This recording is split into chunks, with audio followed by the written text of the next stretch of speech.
Good morning, everyone. So this is going to be your pre-lab lecture for titration part 3, which in this case will be determining the pKa of a weak acid. And so in lecture, we've been talking about buffers and titrations. We've been talking about the differences in the types of titrations where you have a strong acid, strong base, weak acid, strong base, and then weak base and strong acid titration. So we've actually, in our series, we've looked at a strong base and strong acid titration, which is part 1. In part 2, we used weak acid, strong base, but we did it a little differently because we figured out the concentration by standardizing and then ultimately figuring out the pH of the solution using the concentration. So in this lab, we're going to be not necessarily concerned with the concentration because we're going to be tracking the pH using a pH meter as we titrate with sodium hydroxide. So this lab is going to be very similar to what we did in part 1. And so now the add-on to this is that we're going to be using Bronson-Lowry's definition of weak acid and weak base, and then looking at the buffer zone, and then ultimately referring back to Henderson-Hasselbalch's equation. So now again, the goal here is to figure out what the equilibrium constant, the Ka, for acetic acid is. Now the lab itself says benzoic acid, but I'm changing it to acetic acid, so you know. And now we've looked at acetic acid in part 2.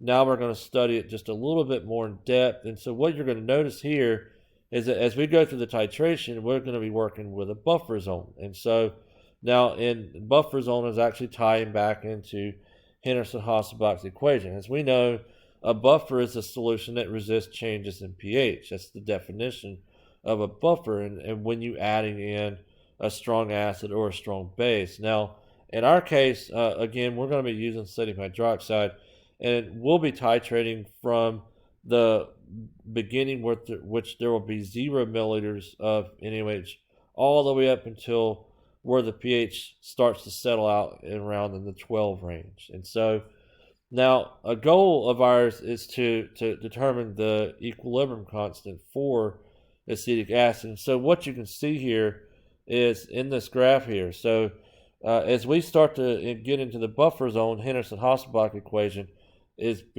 much more important at that point because we're focusing on the conjugate base and the acid. Now remember, the acid is acetic acid.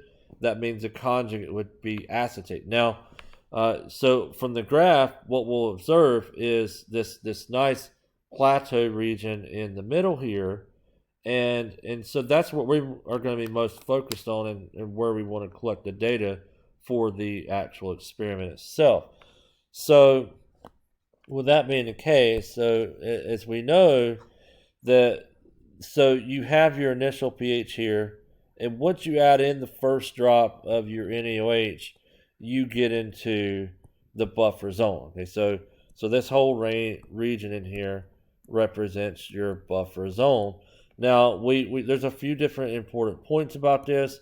So during the titration part 2, we worried about the equivalence point, which we use the phenolphthalein indicator to tell us when to stop. And so here, we're not too concerned about the equivalence point, but what we are concerned about is the optimum buffer zone in this chart. So the optimum buffer zone is going to be found right smack dead in the middle of this flat region, this plateau. And so when you go back and you look at Henderson-Hasselbalch's equation, all right, so pH is equal to the pKa plus the log of the conjugate base over the acid. All right, what we notice here at this optimum buffer zone, the concentrations of the conjugate base and the acid are equal to each other. And so when you take the log of 1, you get 0. So when you plug this back in, you have pH is equal to the pKa plus 0. And so that means that your pH is equal to the pKa of the solution. And so we're going to take that and we're going to use that because what we notice is that the buffer zone, this is your optimum buffer zone. You can track this over and you can actually figure out what the pH is at that specific moment in time. And so you have to do your graph in Excel. There's no hand-drawn graphs allowed in this. So you'll have to use Excel, and you're going to have to make sure that your lines are set appropriately so that way you get the best measurement for that buffer zone, all right? Because that's going to make a difference in what you see as far as the percent error is concerned. So again, the pH is equal to pKa. Now, remember that our goal is to solve for the Ka. And so since we know the pH is equal to the pKa, what we do is we plug this back in to 10 to the negative pKa. That way we get rid of the power function, and that gives you the answer that you're looking for in this experiment. Now, you're going to repeat this experiment twice, and so you'll have two different values for the Ka. You need to average those Ka values. All right, so that way you just end up with one Ka value, and that's what you're going to report. All right, so now this is our last formal lab report for this semester. Yay, right? And so our lab is going to happen on Wednesday, so you're going to be given until the end of Sunday to get this report turned into me. So when you are doing your report, make sure you go back and you look at your comments that I left you in the previous lab report, and make sure that you have your title page.